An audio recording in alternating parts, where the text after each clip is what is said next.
Halo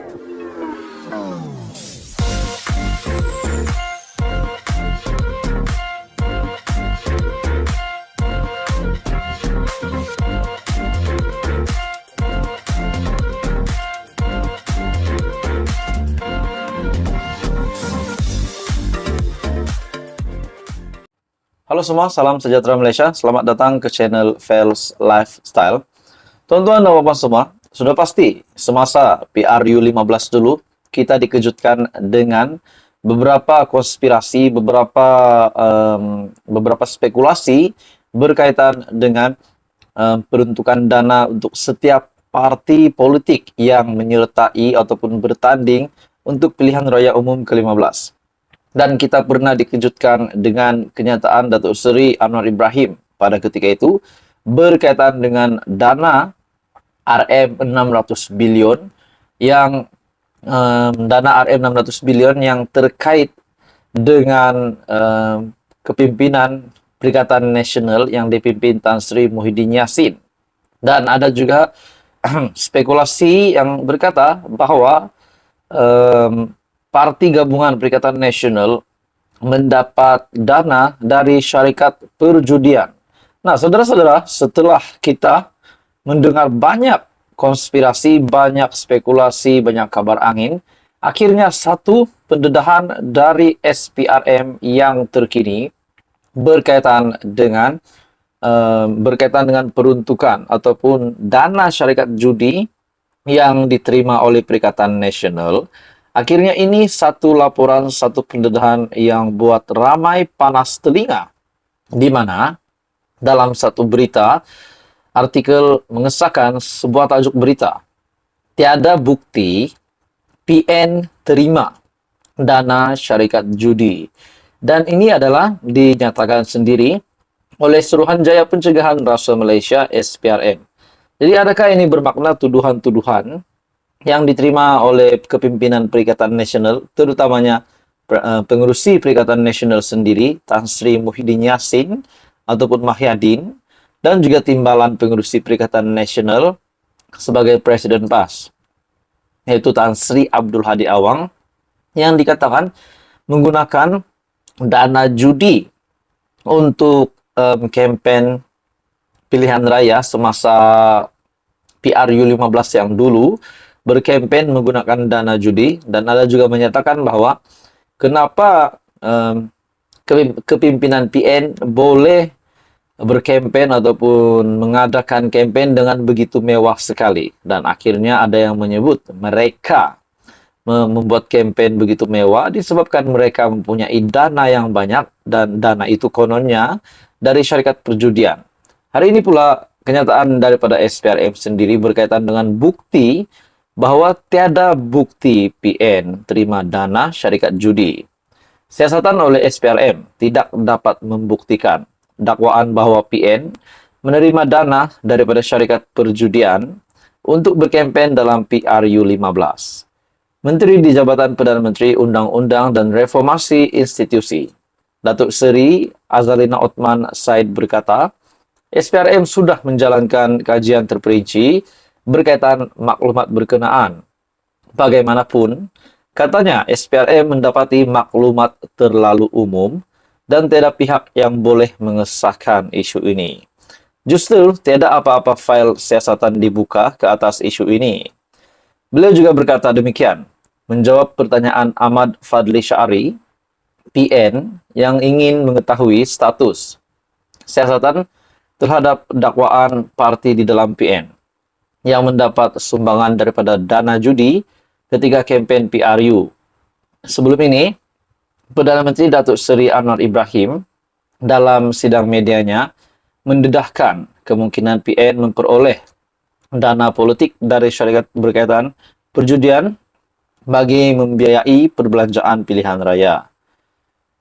PAS juga menyifatkan mustahil untuk PN menerima dana politik dari tauke dan syarikat judi ketika parti itu tegas menutup tempat perjudian, malah pernah dituduh Taliban. Anwar berkata Kementerian Kewangan juga mendapati pelanggaran dalam pemberian kontrak berjumlah RM600 bilion tanpa tender.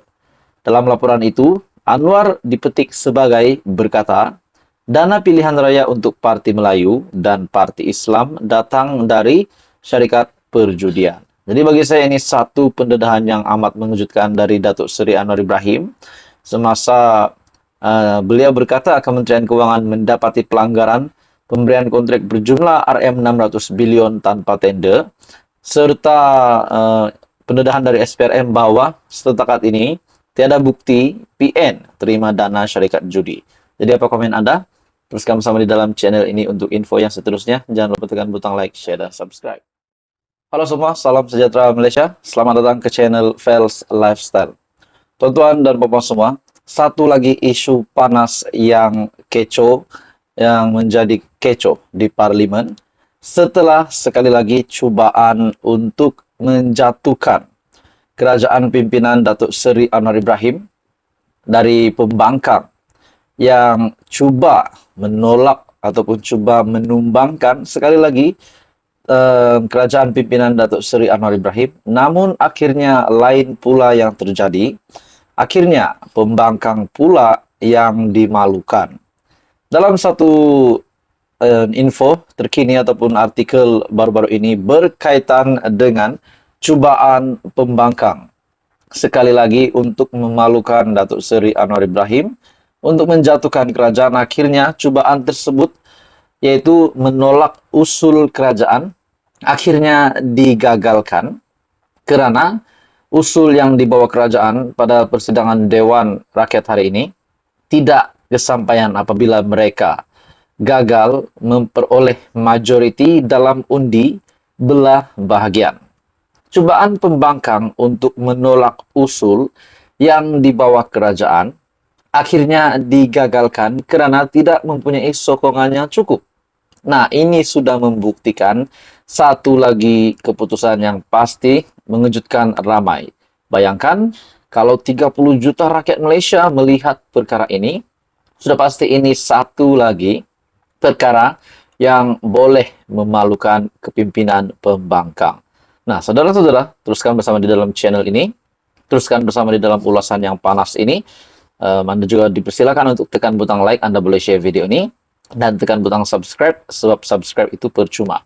Dalam satu artikel, saudara-saudara yang panas, undi belah bahagian itu menyaksikan sejumlah 83 ahli parlimen yang menyokong usul tersebut dari kerajaan.